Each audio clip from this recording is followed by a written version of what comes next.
floor. Mr. Speaker, thank you for the opportunity to contribute to this statement. The gravamen of the submission from this side of the House is that just as Cabinet convened on an emergency basis to announce a reduction in the prices, we are asking Cabinet to reconvene and restore the bag price to 3,625 Ghana cedis.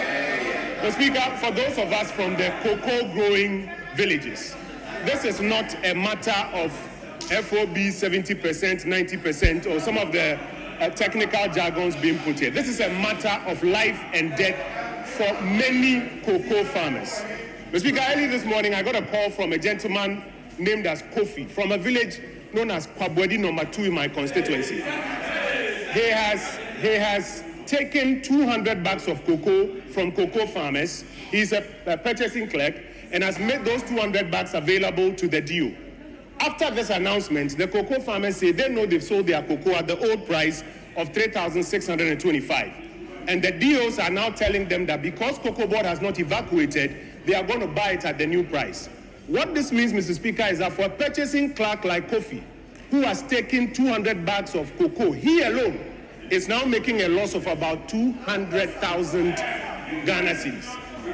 Mr. Speaker, how many of us here, members of parliament, ministers of state, can bear a loss of 200,000 Ghana cedis and survive? This is a matter of life and death for many people. It is not a simple matter of some of the numbers that are being bandied about. Mr. Speaker, the result of this decision is that, first of all, there's going to be poverty in the local communities where cocoa is the mainstay of economic activity.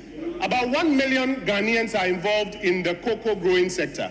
And when you cut every bag by 1,000 Ghana cedis, their income is what you are cutting, Mr. Speaker. In the years ahead of us, what you are going to realize is happening is that the motivation for a lot of young people to go into cocoa production is going to wane, Mr. Speaker.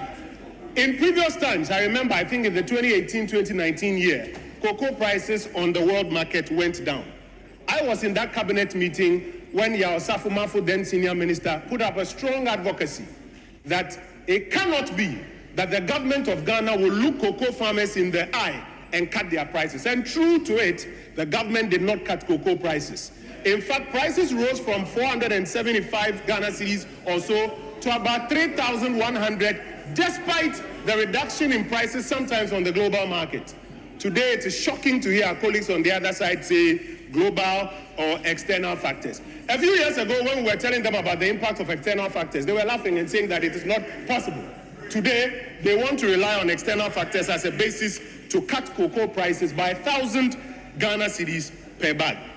Mr. Speaker, another thing that is going to happen in the cocoa sector is that trust and credibility when it comes to policies in this area is going to suffer. Today, the government is starting conversations about introducing local financing. Who is going to have confidence in the ideas that you are mentioning when in the same cocoa year, you promise the people a price of 3,600 only to, in that same year before it ends, reduce it to about 2,500. Mr. Speaker, I conclude by this submission. Our colleagues on the other side, when they were in opposition, promised the Ghanaian cocoa farmer that what is due them is actually 6,500 Ghana cedis. Their 3,600 did not even meet the 6,500 they promised. And now even the 3,100 that the previous administration left for them, they want to now cut it down to 2,500. Mr. Speaker, on behalf of the 1 million cocoa farmers of this country, we beg them to go back to cabinet and restore the 3,625 Ghana cedis for the cocoa farmers. Thank you, Mr. Speaker, for the opportunity.